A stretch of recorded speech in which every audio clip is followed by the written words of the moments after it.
Our first reader for the open mic tonight is Jess Hendy. Hi, I'm Jess. I'm 22 and I recently found my love for writing poetry, and I find that I can write feelings that I don't know how to express. So I'm going to read 2 short poems for you today, if that's okay. So the first one's called Autism Spectrum Disorder. Sensory overload. Feeling like the sounds are too loud, lights are too bright, I might explode. Meltdowns. Losing control, crying and screaming, hurting myself and others, falling down a hole. Social anxiety disorder. Feeling sick in big crowds of people and in normal social situations. The world feels out of order.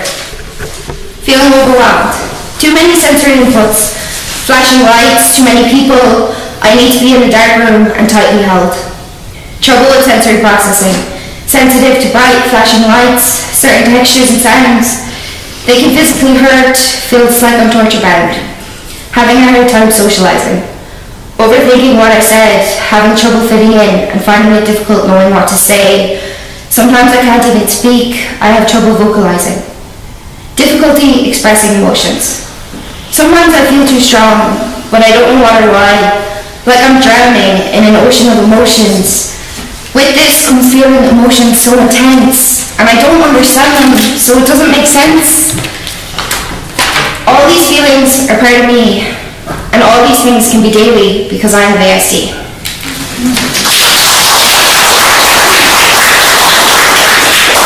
And the second poem I wrote, I found that I just had a really bad day struggling in work with panic attacks and anxiety attacks because I work in a kitchen, so sometimes the dishes can build up and it can be very overwhelming. I'm not less in any way. Was I trying to do too much? Was the sensory too much to touch?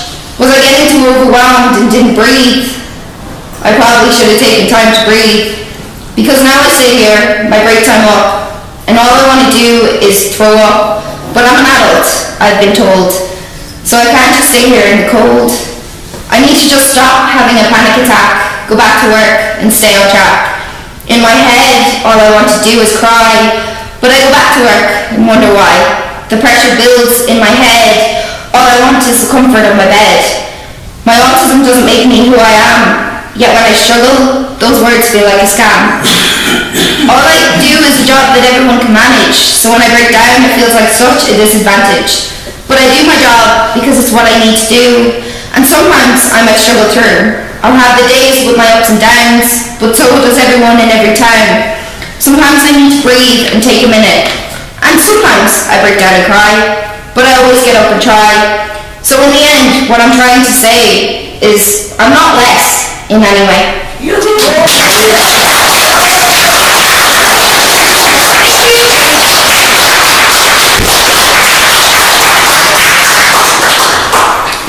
Well done, Jess.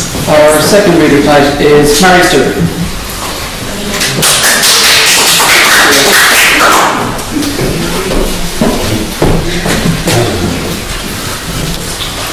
Lowlight. His parents and siblings died in winter. He too on the eve of the solstice. I imagine that as he pointed to the portal, the long departed promised to light a soft lantern. Like the lowlight he rigged through rafters in the cowhouse to midwife Frisians birthing night shift calves. His last breath gentle as white sun melted to ether, like the pale yellow candle dwindling on the nightstand. And as he entered the circle of white, frost crystallized grass blades. Moon and stars the brightest I ever saw, like a votive on the rust-red corrugated roof of his husbandry and the next generation's fields.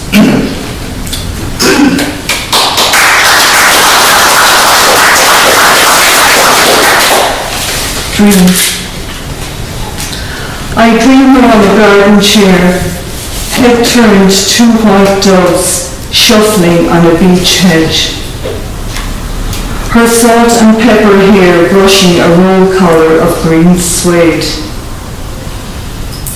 As I draw near, she disappears to the quicksand of ground. I wake, sip tea on the sofa, fill the void with a memory of her telling how as a toddler I slipped from her side as she counted shillings on a shop counter. She ran, calling my name, found me on the footpath, scooped in a man's pinstriped arms, plucked from approaching motor on the main thoroughfare. He disappeared, and later she regretted not asking his name. Great slits creep through shutters. I shift from one reality to another, to the bustle of birdsong and whisperings of her night visit. Thank you.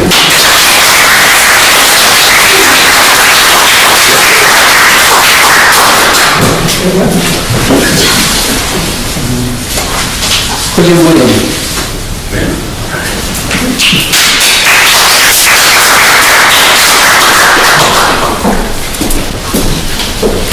Thank you.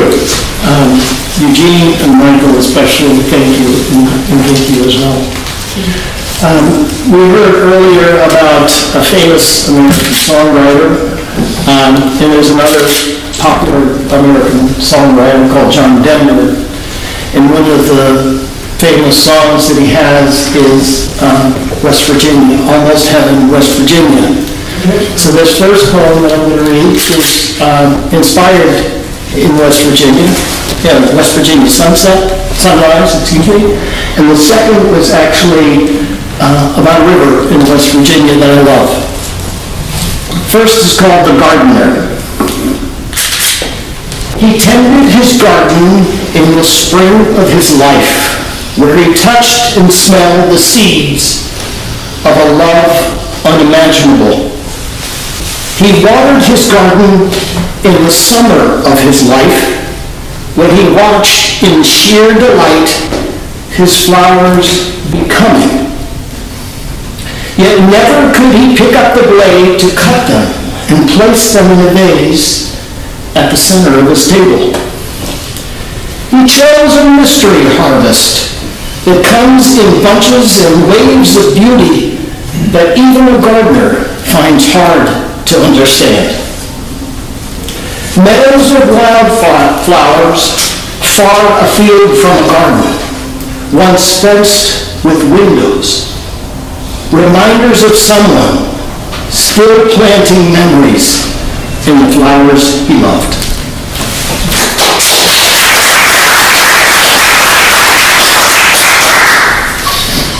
This second one is a little bit long. I hope it's not too long for you.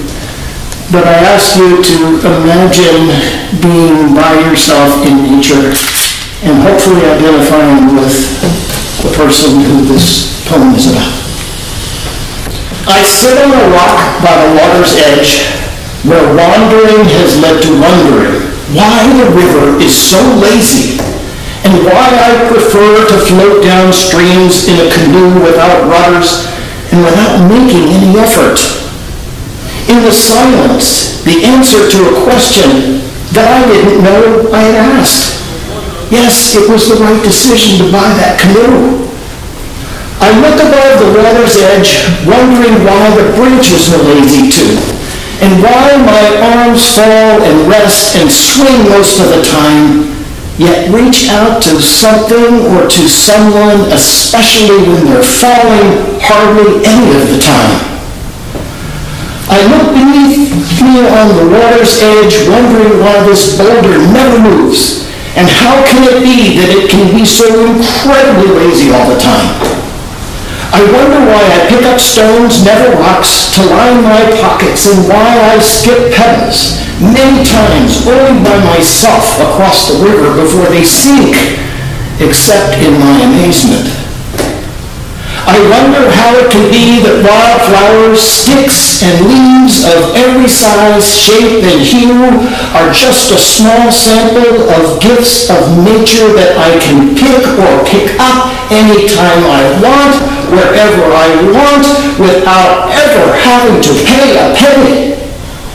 and I wonder how I can simply throw away or leave behind these new friends that I've made, who have been so good in giving to me, so patient, always waiting there for me.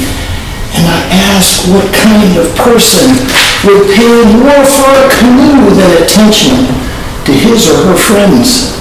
I fear the answer, me, and dread the questions still waiting for an answer about me, the inside and outside of me that escapes me.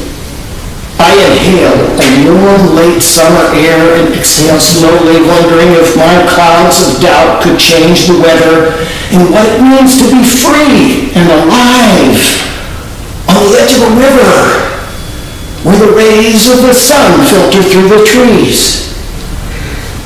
Could this be the spotlight of nature's lighthouse, there to guide a lost traveler onto a less traveled road that began where two roads diverge in a yellow wood? Could these branches be the sun-dripped fingers of a hand stretching out to welcome a new neighbor and to greet an old friend coming home? Could it be that the lazy river that carries me, the lazy branches that shade me, the lazy boulder that supports me, the lifeless pebbles that fascinate me, all think I'm a stick, or the kind of critter which fidgets and bottles uncomfortably the instant it gets on their backs. I pick up the rock the size of a heart and touch it high until it drops, makes a big splash, and disappears into a shaded part of the river in search of its final resting place in the stony silence of a sunken graveyard.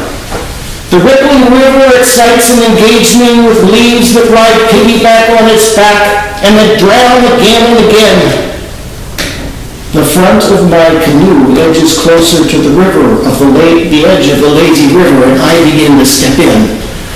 My mind, mired in shallow thought about paying too much for a canoe, suddenly gets unstuck in the shallow river and lazily starts to float downstream. A moment of splendor awakens me to unfamiliar sights and sounds that attract me. A gentle breeze whispers the faint beginning of a pregnant conversation that is now overdue, and that happens on the edge of summer in a place where encounter reassembles order. A conversation rises naturally above the stony silence. Bending branches nod clear agreement that the me they'd like to see is the one who comes naturally. I gaze out and up and across the river to catch a glimpse of the mystery of natural me, in case it might fly over me. No trace of the outline in the soil left by paddles that only one person knew were once on the edge of a river. No trace of the one who left them, or any clue about what might have happened. Perhaps they were picked up and carried to a river that wasn't lazy and only had Class 5 rapids. Perhaps some canoeist on the river picked them up, seeing them as an anonymous free wooden gift, like every gift of wooden nature always is, being given to help another who naturally needs to paddle along the rest of their journey. Paddles found on the edge of the downstream part of the river look identical to the ones that mysteriously disappeared years ago. No way of telling how they got there, or travel that explains why, unless, perhaps, the answer floats along in a dream.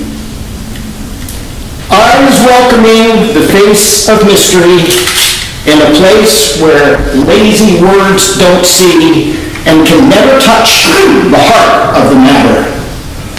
Hearts can never hold or see, with one exception. Those who see the heart of the matter are those who naturally come to the matter, and those who come to the matter naturally. Thank you.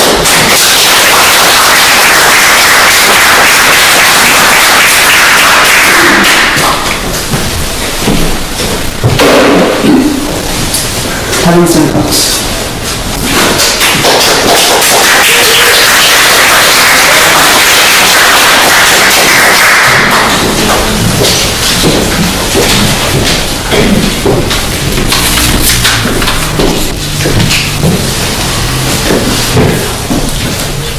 commemoration of stars. Against the salmon sunset, they glimmer and shimmer, swirl and twirl in mesmeric, coordinated maneuvers. Sweep and swirl, their synchronized coordination as others flocks seamlessly join in the whirling and wheeling of intricate exhibition, mysteriously choreographed. They soar and dive, morph into fish and plane, flying acrobats performing a ballet in a rhythm all of their own. As dark falls, there's a thrumming thunder of 1,000 wingbeats. Then out of the black mist, a chitter-chatter of starlings swoop to roofs on rooftops and trees. Then a hum and a murmur descends as they huddle together.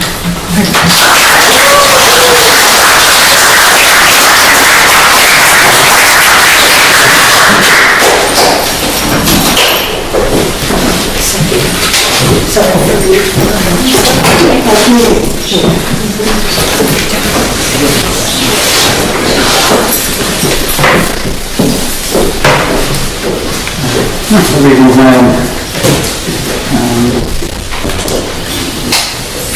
or at least my first book, nearly 3 years ago. It was a virtual launch done during one of the lockdowns. When we weren't at gathering places like this. But this poem is in a section called Identity Crisis, and I think I wrote most of them about 10 years ago. But the last month or so I've been having that kind of collection of feelings again, so I think I'll just read this and hope that it works as a kind of catharsis or something like that.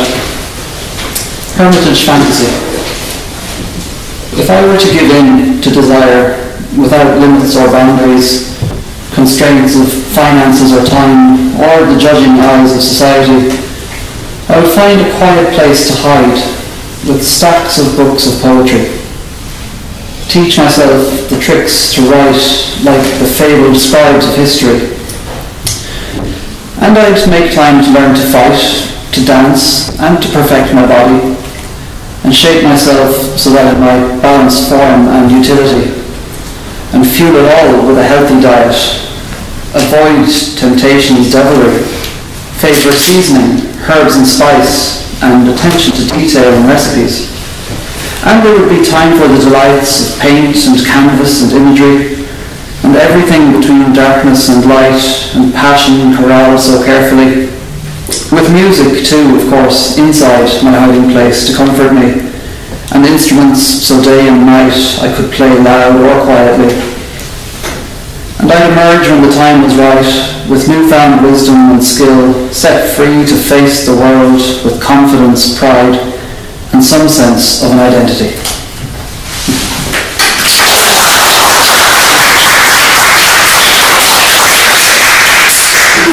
And then a more positive one, Maybank Holiday, Limerick. Although some find it mad what we call fun, the lengths to which we'll go to get our thrill, it's great to get out, greet the world, and run. True, there are softer threads which could be spun, and gentler things to do with time to kill, but it's not madness, no, to call this fun. To persevere under the burning sun, to battle wind and rain, all focus, will, the great passion to face nature and run is strong enough to shirk comforts and shun temptation, gluttony and sloth, to fill moments of freedom with this form of fun. With or without the thunderous starting gun, above or staring up at some great hill, we move outside with this passion to run. No matter where we've come from, lost or won, raw from the heat or bitter with the chill, and though some find it mad, what we call fun, it's great to get out, face the world, and run.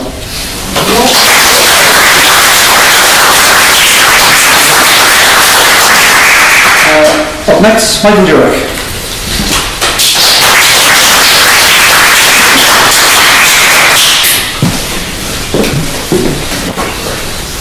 in honour of the Rugby World Cup. At the moment, I'm going to read 2 rugby poems. I have 3 rugby poems in my current collection, Distillative Words. I'll read one of those. Dora Cypher will love this. She's a real sports fan. So the first one is called The Field, and when I started playing rugby, my home ground was a piece of agricultural land adapted for sport. And like many of those rural sports fields, they have reverted back to agriculture again. So, the fields. The field, an amorphous meadow of tall grass, thistles, browsing cattle, a pony sometimes, a dividing electric fence, a roadside hedgerow heavily overgrown. Erased orderly the lime-washed lines that once defined a rectangular pitch, the sward hummed to mud or dust. Pared-down trunks of spruce towering above the try-lines, nailed-on crossbeams. And all that athletic business, the players uncoiling from their parked-up cars, their blow-dried hair and JPR sideburns, the pick-pock patter of aluminium studs on tarmac, the whiff of wintergreen, and before adrenaline had wormed its way into our lexicon, that nebulous vibe subsuming fear and thrill. All that motion and turbulence, the grunting scrums, the piled up rucks, the shouted line-out calls and claims for marks, the thud that presaged a graceful spiral punt, the snap that shot the drop kick through the posts, the dive to touchdown in the hallowed in-goal zone. The shrill of the referee's whistle, endgame, erstwhile enemies queuing to reconcile, the ritual, 3 cheers, hip hip, hooray, and now the grass uncut, the field no different than the rest, facing the public road, a forlorn gate, its rusting bars admitting nothing but the incurious air and the rain.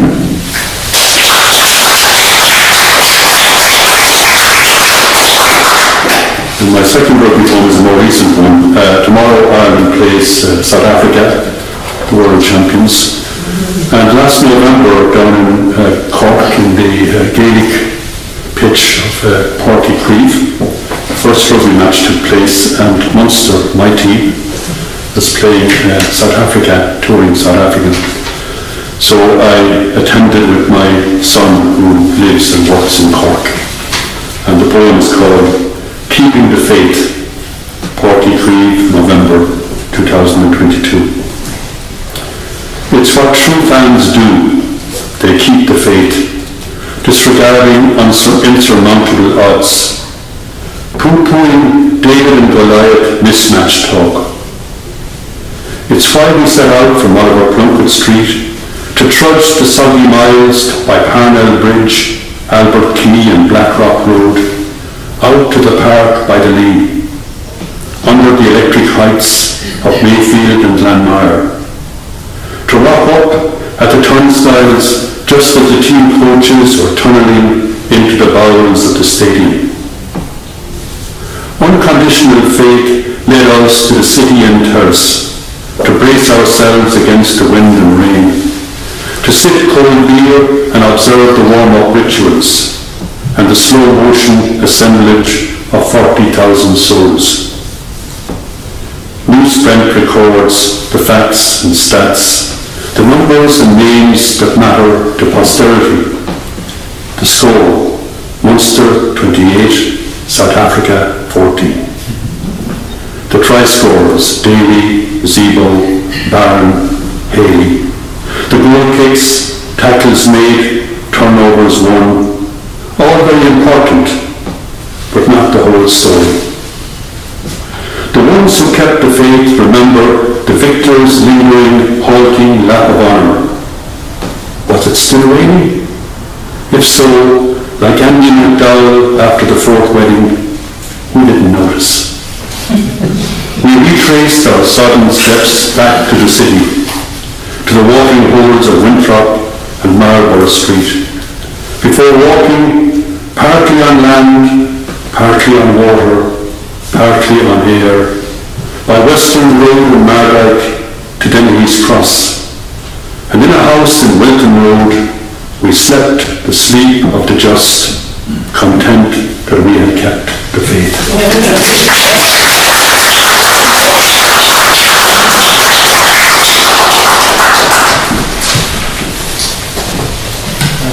Dorsey.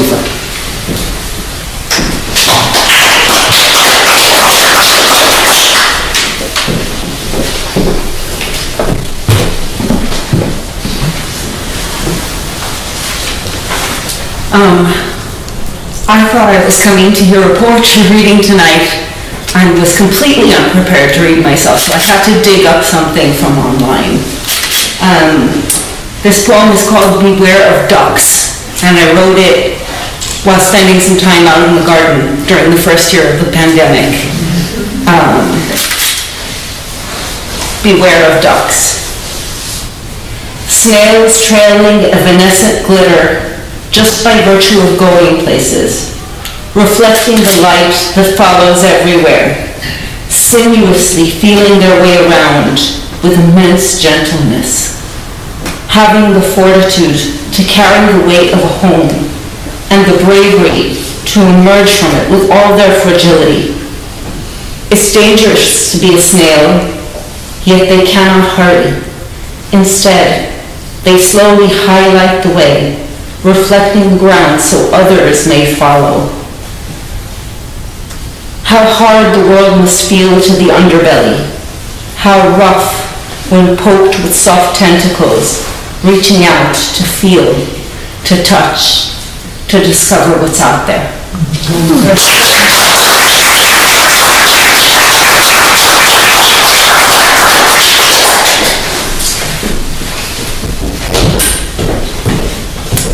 Mary Murray.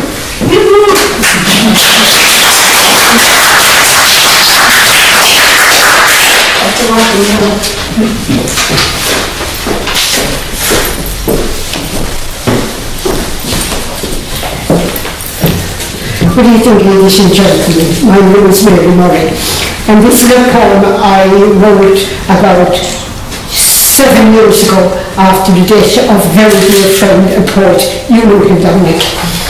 So here's hoping, they're on glasses. Here's hoping I can do it justice. You left, but for the swallows had taken flight. When the trees are burnished gold, last voyage, beyond the stars, spirits soar, heavenly bodies and birds don't sing, lost children cast out, nowhere to breathe, deep space beyond creative century. The meteorite train is multicolour, blowing emancipation from different elements, shrouded in intercellular dust you glide, your immortal soul finding sorrows, intense, raging, passionate, dramatic, not a lone murmur or a soft whisper, a scream like a banshee, keening, wailing, beyond the realms of possibility, in the heart's nebula, sprawling through the ages. We will meet again, my nightingale, long lashes. Thank you very much.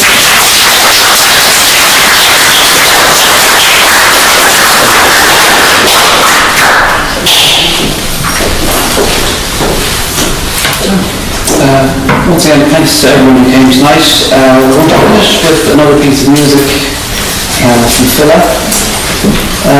Just while she's getting ready, a few announcements. Of course, we still have some books for sale at the back if anybody would like. Have we time for one more, Dominic? Have we time for one more? Have we one more? Yeah. Come on. We'll return to the announcements.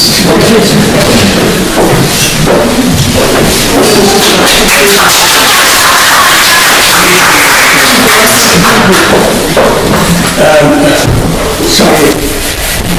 This is the first time I've started in public in over 40 years. from a time where we used to recite every week at open mics. So, and this is another first that I'm reading it from my phone. I've never done this before, so this could be a disaster.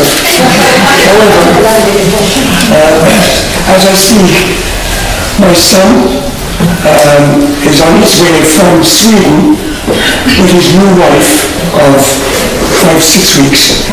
They're on their way home, and they should be in charity by now. But I was asked by him when I asked him what would they like as a wedding present to write a poem, and it's not easy to write a poem for somebody to order, but I did so. So he married a beautiful Brazilian girl whom he met at work. They're both engineers, and they're very happy, and we're very happy for them. We met all their family, and they had no English, we had no Brazilian, but it turned out great. So this is the poem. This is just dedicated to them. It's called 8th of August 2023. It touched it in Italy by that's when I got married. Well, it's done now. Gold rings ever witnessed. Russ and Maria are one, and we're all thrilled to see you joined in matrimony. We wish you strength, happiness and peace through those hard times as well as good. May health and wealth accompany you. Love, grace and tenderness ever increase. God bless you with strong, independent-minded children who will keep you young in the years ahead. Help you keep love's flame burning bright to light up the day, light up the night. Make no hard demands on each other. Rather, be ever ready for a good laugh. Play lots of silly jokes on one another and never go to sleep in anger. May the good Lord grant you long life and reward all your hopes and dreams. May you get to cradle your grandchildren in ever-loving arms.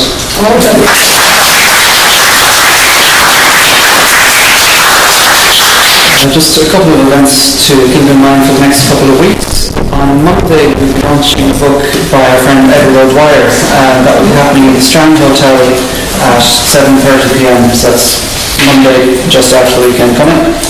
And everyone is welcome to attend our next open mic on Wednesday, the 4th of October, also at 7:30 p.m. in the White House Bar. So thanks again for coming tonight. Limerick songwriter. The first time I heard this, it was recorded by Mary Black. It was taken up by a country and western singer, had catch him in America, and became an enormous hit. And his name is McCann. Last night I dreamed you were back again, larger than life again, you were holding me tight again. Kisses on my brow, sweeter than ever now, Lord, I remember how. Couldn't get enough of kisses. Do you know how much I'm missing? No, you don't, but I do. But I do. And I wonder if I passed the point and asked you, is no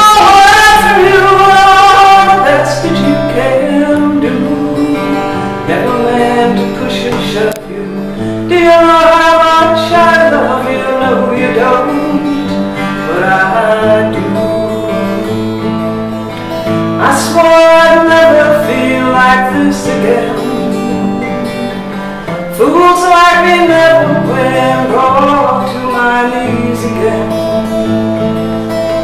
And close the door on the likelihood things might be just as good, always remember they would. you let your love excite me? Baby, don't you think it might be? No, you don't, but I do.